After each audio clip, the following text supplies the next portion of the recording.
excited to change the meditation up a little bit because today you're going to visit your own negotiation tables. It doesn't just work for Nancy, it works for everybody. So Mary's going to guide us through each one of us calling our own table of negotiations. Let me tell you, when I first learned this technique, I was on cloud 9 for must have been 6 months. And I've used this many times in my life, and it's made huge differences. So take the principles that you learn, and I really encourage you to use them throughout your life or week, or especially if they resonate with you. I'll have everybody get comfortable in their chairs, relax, close your eyes, and open up your imaginations, your mind's eye. And as you do, picture in your mind's eye your own negotiation table. For a minute, visualize what that table would look like, what it would feel like. Notice its size, its color, its location. Feel the stability and strength and foundation that it creates. If you're not very fond of your table, make any changes that you wish to, so it's very comfortable. Then when you're ready, call a meeting to this table, inviting in God, your guides, those that have passed over, anyone that you feel can help and assist you. And as they gather around the table, feel their energy.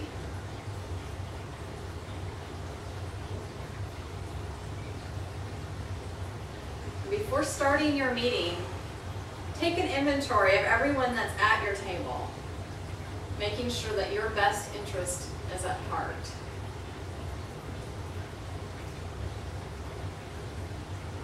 Then when you feel ready, let the meeting begin. Start by placing your life contract on this table. Noticing what it looks like, feels like.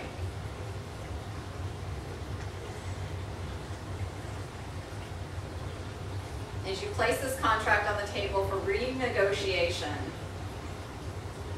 notice that the whole thing just needs to be torn up and started over, or only a few lines need to be changed or adjusted.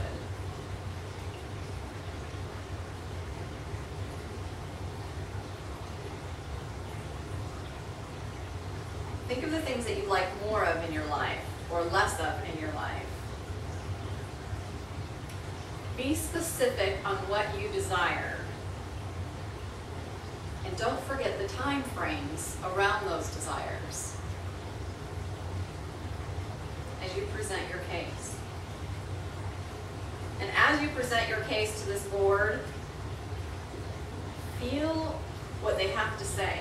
Feel what each individual around this table, what their input would be, their perspective.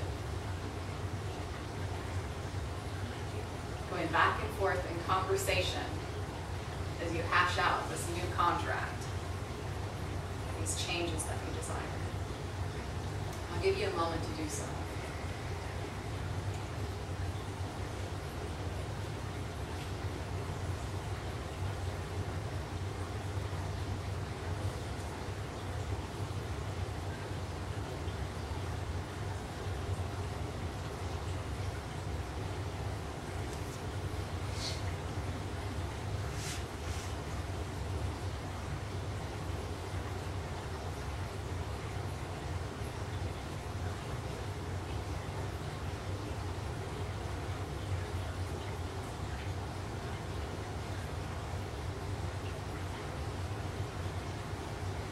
Begin feeling as an agreement begins to emerge. Become aware of the action parts on your side, if any.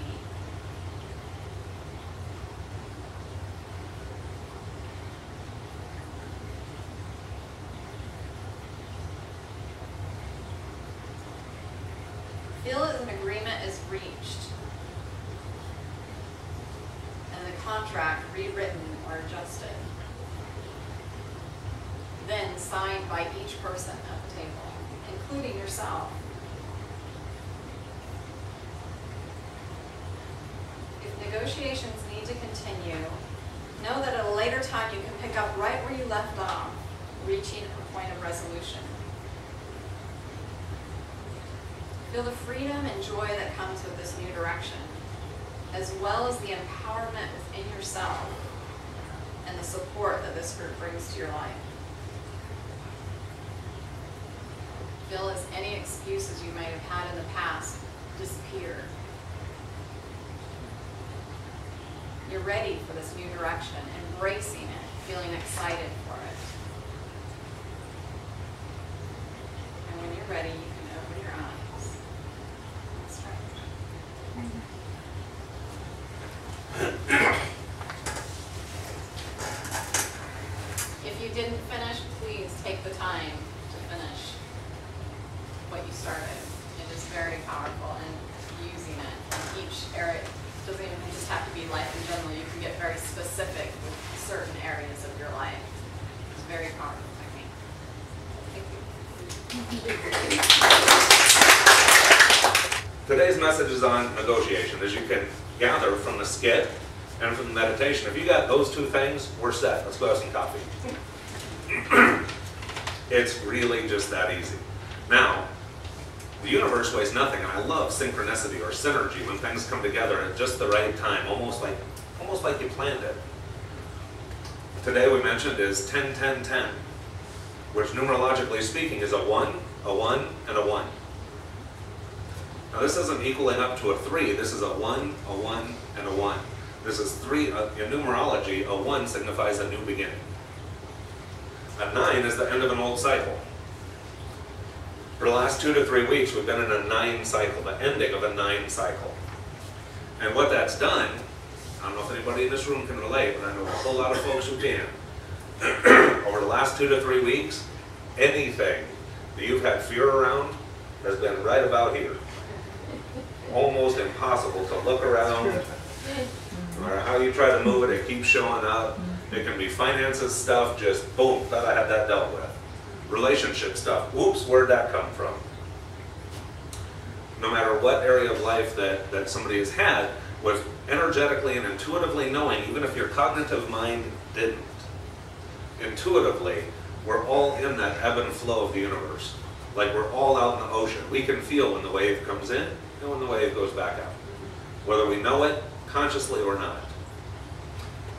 Being at the end of a 9 cycle has been that feeling of, here's something that I was working on, here was a change that I did want to make, or here's a change that I used to want to make that now I'm at the very end of.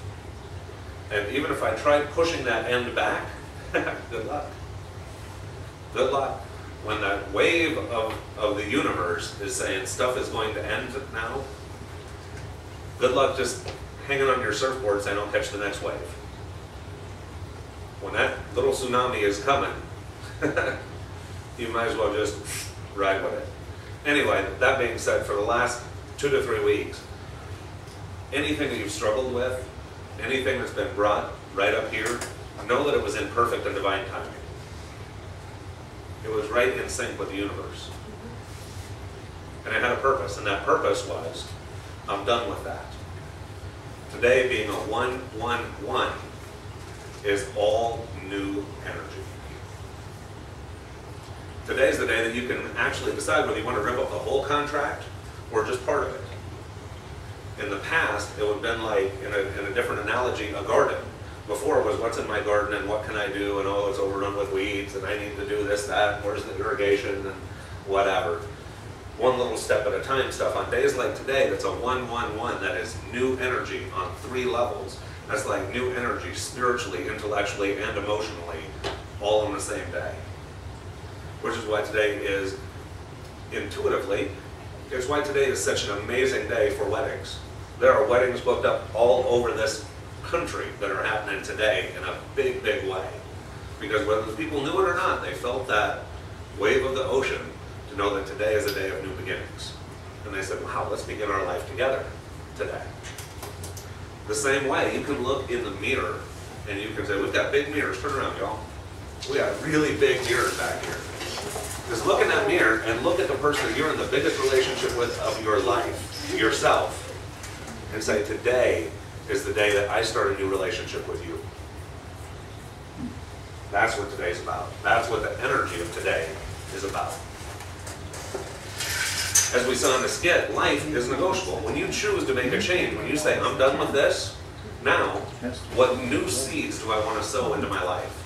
What new seeds, what new plants do I want in my world? Maybe it's a major change. Maybe it's a relationship. Maybe it's a business. Maybe it's your body. Maybe it's your health. Maybe it's opening up your spirituality. Maybe it's connecting with other people. That you always see them, you see all these other folks, but you might even know their name.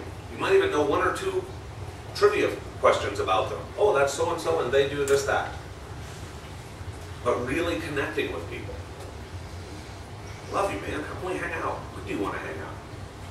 Yeah, we got a date, man, next Saturday or next Monday. We're going to get to know you two. They're coming over for dinner. We want to get to know each of you, and more than we can just in the meet and greet. New seeds, new energy. We've got a whole new spiritual community here. And with the negotiation part was there was something we needed to do also, because we know the law of attraction, right? We know, we think about, we bring about all these things. And that's great, and that's a tool. That's one of a tool, but you don't build a house with just a screw gun. You also need a hammer. You also need some of these other tools. We were designed to know from birth that life is exchange. I can't only inhale and never exhale. I can't only be a giver, only exhale and never inhale. It's always an exchange. And so oftentimes when we put a desire or something we want to attract, if we don't feel like we're exchanging something with it, it becomes unbelievable to our mind that we can get it. So if we say, I am visualizing a new car in my driveway, how's it going to show up? It's just going to, and there it is. My mind has a hard time wrapping itself around that, and because my mind does, it limits what can come in. And therefore the new car is probably not going to show up in the driveway. Now if I make it a goal, I want a car, well, now I can start putting some action steps towards that goal. As I put my spiritual support staff to work, my guides, my angels, my loved ones who have crossed over, your spirit guides, and the humans they're connected with. And we all get together and say, hey, we're going to make a car, or hey, we're going to make a house, or hey, we're going to make a community. We come together, we all do it, because we're all exchanging. We're all exchanging. That's some cool stuff. That's some empowering stuff.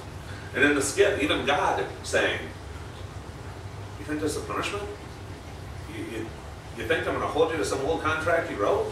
That would be like, as show of hands, how many folks here have kids? Okay, how many folks know a kid? Okay. Now, if the kid says, when he or she is 5, I want to be a fireman, do you tunnel vision on that and say, you will only be a fireman for the rest of your life? Or do you give them permission to change their goals? I used to want to be a fireman, now I want to be a minister. Or now I want to be an actress. Or now I want to be a business owner. Or now I feel really drawn to doing massage or healing or Reiki or whatever it is. We allow their goals to change because those goals make them happy. And more than a contract, more than their words, more than their oath, we want them happy. As people, we all try to work with our own internal compass, our own internal discernment, to be honest people. We want to, if I say it, it is so. I'm a man of my word or a woman of my word. And that's great. But leave some room in there for change, for renegotiation. Because we're all liars. And not from a religious standpoint of, oh, you bunch of sinners. Not that. But stuff that was true to me, my absolute truth yesterday, is a different truth today. Just as we talked about in last week's service, that for 3,500 years or 5,500 years, the truth is the earth was flat. Galileo says, no, it's round. We all go, hey, hey, look, it's round. Does that mean that for 3,500 years we're all liars? Well, I guess, technically. Now, that doesn't mean there was any sin, guilt, or